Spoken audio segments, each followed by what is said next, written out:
আজ আমার প্রিয় মানুষটি আমাকে সারপ্রাইজ দিতে নিয়ে চলেছে ডাবরি টি লাউঞ্জে। বিকেল ঘনিয়ে সন্ধ্যের মুখে আমরা কোচবিহার থেকে রওনা হলাম ডাবরির উদ্দেশ্যে। কয়েকদিন ধরে বৃষ্টি হচ্ছে, তাই এই বিকেলে বৃষ্টি না থাকলেও ওয়েদার কিন্তু ভীষণ মনোরম ছিল। বাতাসে ঠান্ডা জলীয় বাষ্প শীতলতার আমেজ নিয়ে এসেছিল। স্কুটিতে করে মাঠ জঙ্গলের মধ্যে দিয়ে ডাবরির উদ্দেশ্যে সমস্ত পথটাই খুব সুন্দরভাবে আমরা দুজন পাড়ি দিলাম। ভালোবাসার মানুষ সঙ্গে থাকলে অবশ্য প্রতিটি জার্নি ভীষণ সুন্দর হয়ে ওঠে।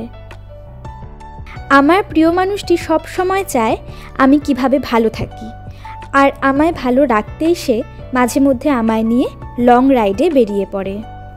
প্রকৃতির কোলে একান্তে সময় কাটানো আমাদের দুজনেরই খুব পছন্দের।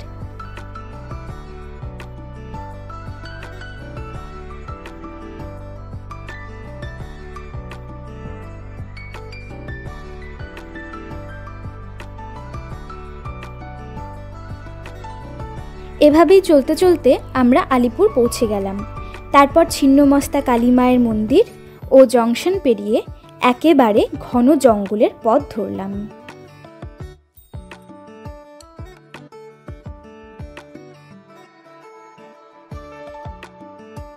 হাই রোডের দুধারে ঘন জঙ্গল এবং বড় বড় ট্রাক ছাড়া এই অন্ধকারাচ্ছন্ন রাস্তায় সবুজ ক্যানোপি ভেদ করে এক টুকরো আকাশও যেন আমাদের সঙ্গে সঙ্গে চলছিল। এমন নির্মল বাতাসে সন্ধেবেলায় লং ড্রাইভে এনে ও সত্যিই আমাকে একটা বড় সারপ্রাইজ দিয়েছে আজ। এরপর আমরা পৌঁছে গেলাম ডাবরি টি লাউঞ্জ।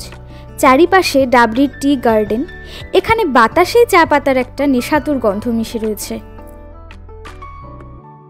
এই ডাবরি থেকে কিছুটা এগিয়েই পড়ে সিকিয়াঝোড়া পার্ক। আমরা কিছুদিন আগে দুপুরে ওখানে গিয়েছিলাম। ওখানে সকাল থেকে বিকেল অবধি বোটিং হয়। আমরা যখন গিয়েছিলাম বোটিংয়ের জন্য 60 টাকা করে চার্জ নিয়েছিল। দুপাশের জঙ্গল ভেদ করে গভীর জলের মধ্যে দিয়ে বোটিং বেশ একটা আমাজন ফরেস্ট ভাইব দিচ্ছিল।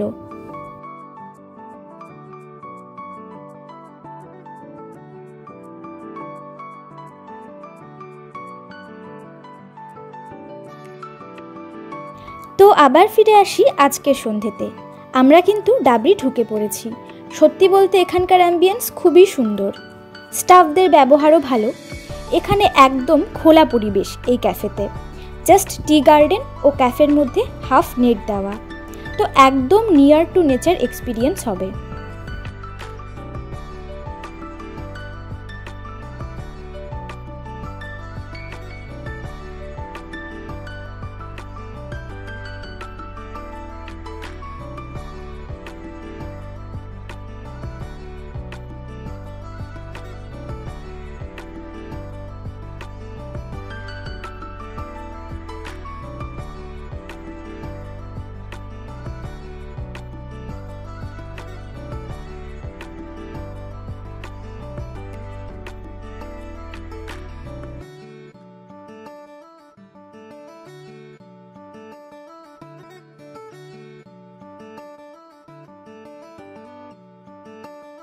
আমি সকলের সাথে মেনু কার্ডটা শেয়ার করে দিলাম। তোমরা কিন্তু এখানে মেনু আর প্রাইসগুলো দেখে নিতে পারবে।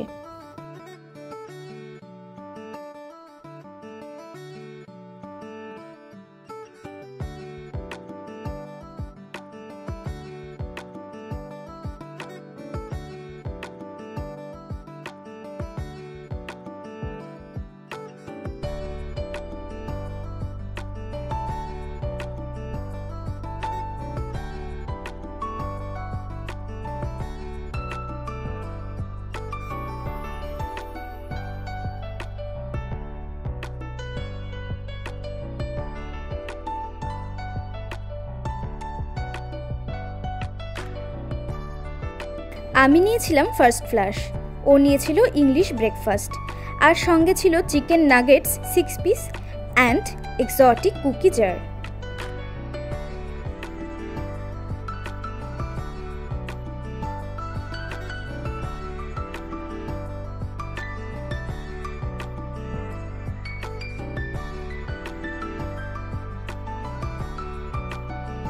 আমরা দুজন আড্ডা মারতে মারতে ফ্লেভারফুল চায়ে চুমুক দিয়ে এই সন্ধেটা একান্তে দারুণ উপভোগ করলাম।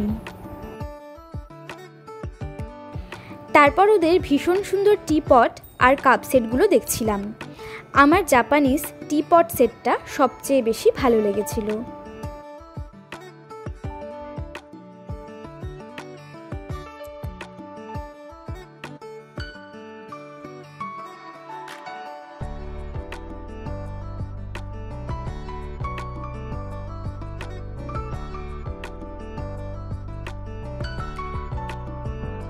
এরপর বিলিং কমপ্লিট করে আমরা আবার ফিরতি পথ ধরলাম।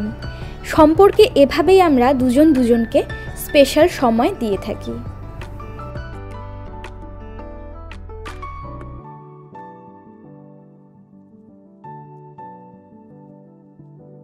তাহলে আবার দেখা হবে পরের ভিডিওতে।